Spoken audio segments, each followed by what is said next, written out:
Sarah sat in her room with her head in her hands. The clock glowed 2:37 a.m. Her desk was buried under highlighters, sticky notes, and open textbooks. Her eyelids were heavy, but she forced them open, convincing herself that just one more chapter, one more page, one more paragraph would make the difference. She believed the lie so many students believe. The more hours I put in, the better my grades will be. And yet, when she walked into her exam the next morning, she felt foggy, unfocused, and anxious. She stared at questions that seemed written in a foreign language. Her mind went blank. After all those nights, all that effort, all those sacrifices, her results were still average. Now let's flip the scene. Jake, her classmate, lived a completely different story. Every day after school, he set aside just 1 hour to study. That's it. Not 5, not 10, just 60 focused minutes. His friends teased him. They thought he was lazy, careless, maybe even a little arrogant. But when exam day came, Jake walked into the room calm, collected, and sharp. He breezed through questions, finished early, and walked out with a quiet confidence. When the grades came back, his scores weren't just good. They were perfect. So what made the difference? Was Jake smarter? No. Was he more talented? No. Did he have some magical memory trick? Not at all. The difference was strategy. And in this video, I'm going to reveal the exact system Jake used, one that top students, memory scientists, and even elite performers outside the classroom rely on, so that you can transform your own studying. Whether you're in high school, college, or even working on professional exams, this method will allow you to study just 1 hour a day and still achieve grades that shock you, your teachers, and even yourself. But before we dive into the how, let's destroy one of the most damaging myths about studying. Most students believe that school rewards hours of effort. They think success comes from cramming, pulling all-nighters, or filling notebooks with page after page of rewritten notes. They equate time with results. But here's the truth. School doesn't reward hours. It rewards retention under pressure. Think about it. During an exam, nobody is watching how long you studied. Nobody cares if you stayed up until 4 a.m. highlighting your notes in 12 different colors. The only thing that matters is, can you retrieve the right information when it counts? This is where Sarah went wrong. She confused activity with effectiveness. She felt busy, she felt productive, but the methods she used, rereading, highlighting, rewriting notes, are scientifically some of the least effective study techniques. Why? Let's look at the science. The forgetting curve. Over a century ago, psychologist Hermann Ebbinghaus discovered that memory fades rapidly without review. In fact, you can forget up to 70% of new information within 24 hours. That means Sarah's late-night cram sessions were practically wasted, because by the time exam day arrived, most of what she studied was gone. Cognitive overload. The human brain isn't designed to focus deeply for marathon stretches. After about 45 to 60 minutes, concentration plummets, and additional hours deliver diminishing returns.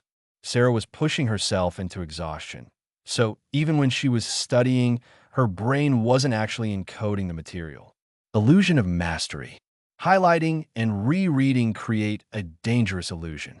You see familiar words and think, I know this. But recognition isn't mastery. It's like seeing a face in a crowd. You recognize it, but that doesn't mean you can recall the person's name when asked. Exams don't test recognition. They test recall. Now compare that with Jake's approach. By limiting his sessions to one focused hour, he was working with his brain, not against it. He leveraged science-backed principles that maximize retention in minimum time. That's what this system is about. Not more hours, but smarter hours. Not working harder, but working with precision. And it's built around 5 powerful principles. 1. Plan like a strategist. Most students open a textbook and think, where do I even start? They drift aimlessly, reviewing easy material because it feels comfortable instead of attacking weaknesses.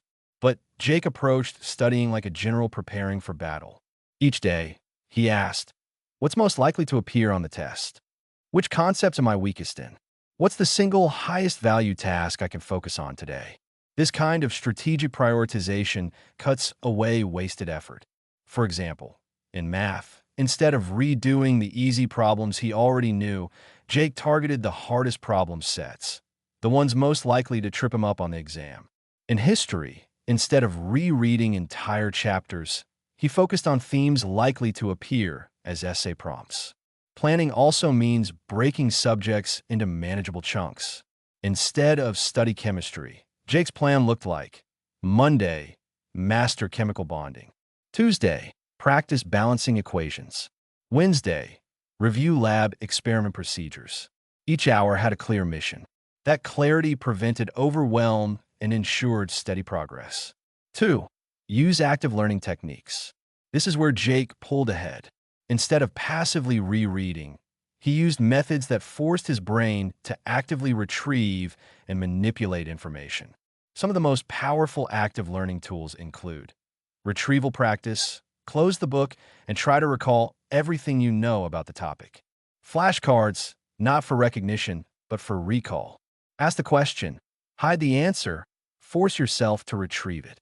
The Feynman technique, teach the concept in simple language as if explaining to a child. Gaps in your explanation expose gaps in your understanding. Mind mapping, draw connections between ideas visually, showing how concepts interlink. For instance, instead of rereading her biology notes on the cell cycle, Sarah could have closed the book and drawn the entire process from memory. It would have felt harder, but that struggle is precisely what wires the memory deeper. 3. Eliminate distractions. Here's the brutal truth. One focused hour is worth more than 5 distracted ones. Jake treated his study session like an exam rehearsal. Phone in another room. Social media blocked. Browser tabs closed. He created a sacred space for learning. 1 hour of total immersion. Neuroscience backs this up. Every distraction, even a quick glance at your phone, creates what psychologists call attention residue. Your brain takes several minutes to fully return to the original task. Multiply that by dozens of interruptions, and your study time shrinks dramatically. By eliminating distractions, Jake's 1 hour contained more deep learning than Sarah's 5 scattered hours. 4. Review and reflect. At the end of each session, Jake didn't just close his books and walk away. He asked 2 critical questions. 1. What did I do well today? 2. Where am I still weak? He wrote down 1 thing to improve for tomorrow. This turned every study session into a feedback loop.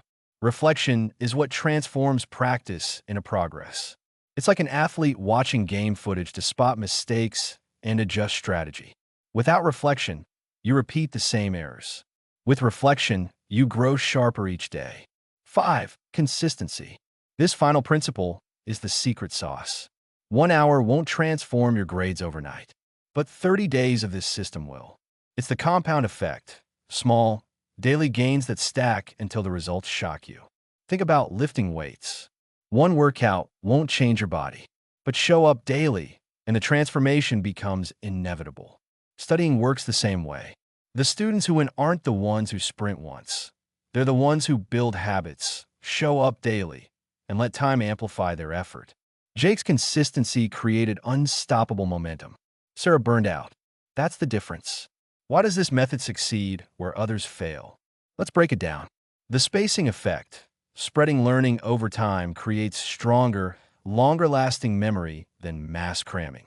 Active recall. Forcing the brain to pull information strengthens neural pathways, making recall automatic under exam stress. Interleaving. Mixing different topics within study sessions improves adaptability and problem-solving. Feedback loops. Reviewing and reflecting prevent repeated mistakes and accelerate growth. These aren't hacks. They're fundamental truths about how the brain learns. By aligning with them, Jake was working with biology while Sarah was working against it. Here's how to implement this system starting tonight. Each 60-minute session. 5 minutes, plan like a strategist.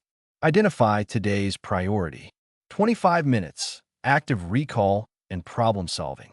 10 minutes, predict likely test questions or condense notes. 10 minutes, review and reflect. Write tomorrow's focus. 10 minutes buffer, quick stretch or mental reset. Repeat daily for 30 days. Weekly checkpoint. Sunday night, spend 15 minutes reviewing your progress. Identify patterns. What topics still feel shaky? Where are you improving fastest? Adjust the coming week's plan accordingly. After 30 days, you'll notice something shocking. Your recall will feel effortless, your confidence will rise, and your results will speak for themselves. Sarah thought more hours were the answer. She believed that exhaustion equaled achievement. But exhaustion is not a badge of honor. It's a sign of inefficiency. Jake discovered the truth. Perfect grades don't come from grinding until you collapse. They come from studying smart, with precision, discipline, and confidence. So the question is, which student will you be? Write on the comment below. You can keep following the myth of long hours, burning yourself out for average results. Or you can adopt this system, just one focused hour a day, and unlock the grades, the confidence, and the future you deserve. The choice is yours. 1 hour a day. That's the difference between average and exceptional.